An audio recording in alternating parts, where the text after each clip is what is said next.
Hey, I'm Jake Kiszka here with Guitar.com, and this is my Guitars and Me.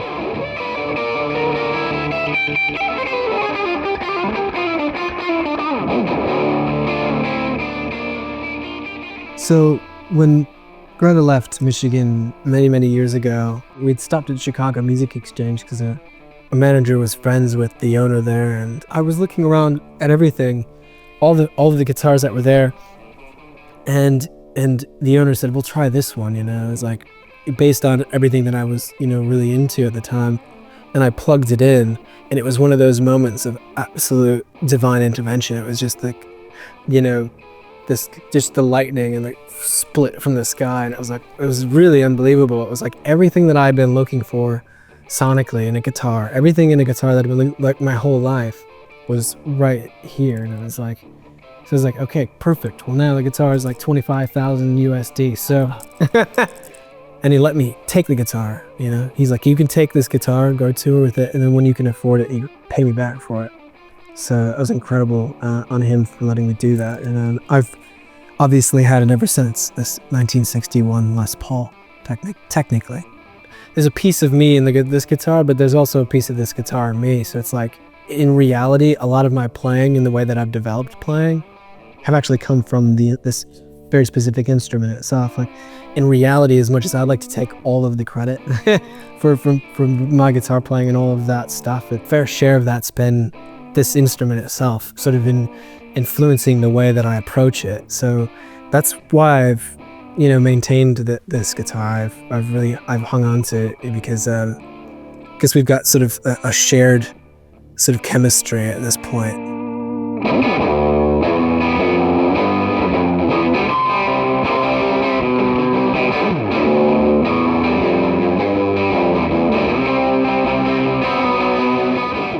It was just such a blast to go between these two roles.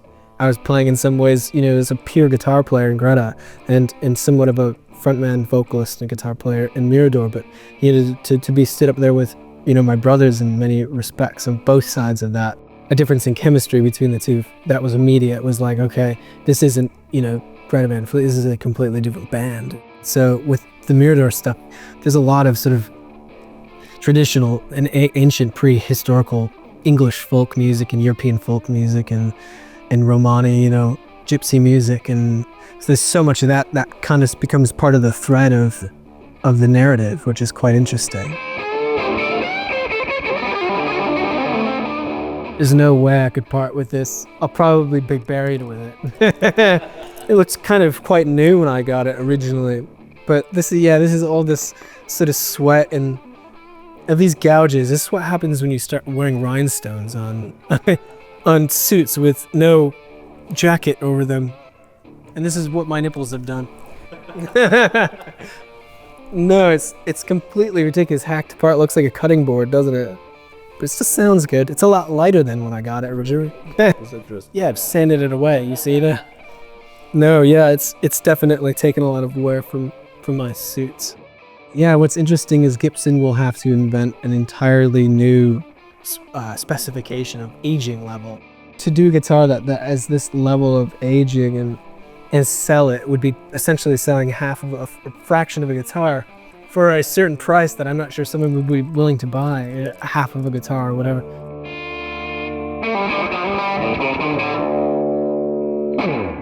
So I wanted to find something that could be sort of a guitar that would be the Mirador acoustic, and I went to Gibson and I went to tons of people to do something specifically with certain types of inlays, obviously, and the cool bits, which is this, the Mirador M. I went to Martin and asked if they could do it, and they said yes.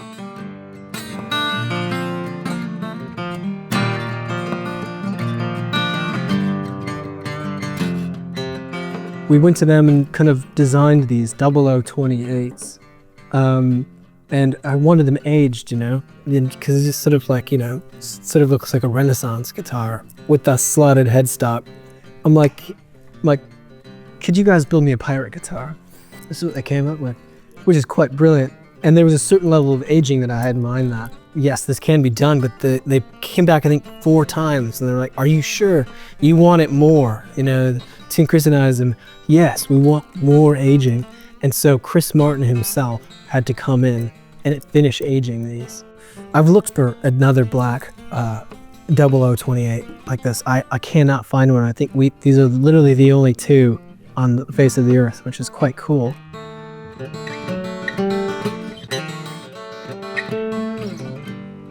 I kind of ran into the Martin thing. I was playing with Greta. We're trying to find a 12 string at last minute, sort of production rehearsals, and it was crazy.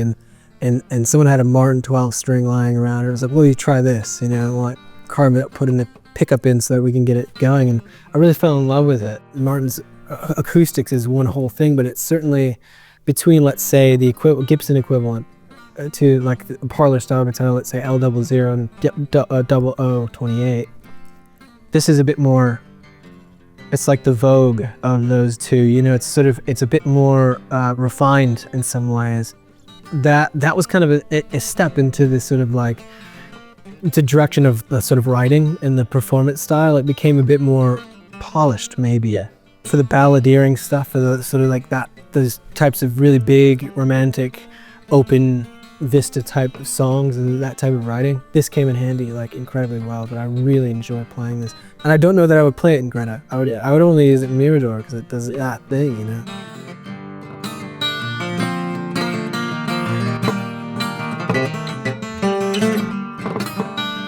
And it took about a year for it to open up. Like, I always thought that was bullshit when I was like coming into playing guitars, and it was like, oh, this one takes, it's like a fine wine, you see. It takes a year to open it, but this one takes a year, whatever. I was like, yeah, it doesn't really though. I mean, it totally does. It's a complete fact. It's like this over the course of a year completely has changed entirely. And now it sounds like an old vintage guitar, really dry, really bright, really loud. And it's the shit now, but it took a sec, but it's like, yeah, definitely, it's amazing.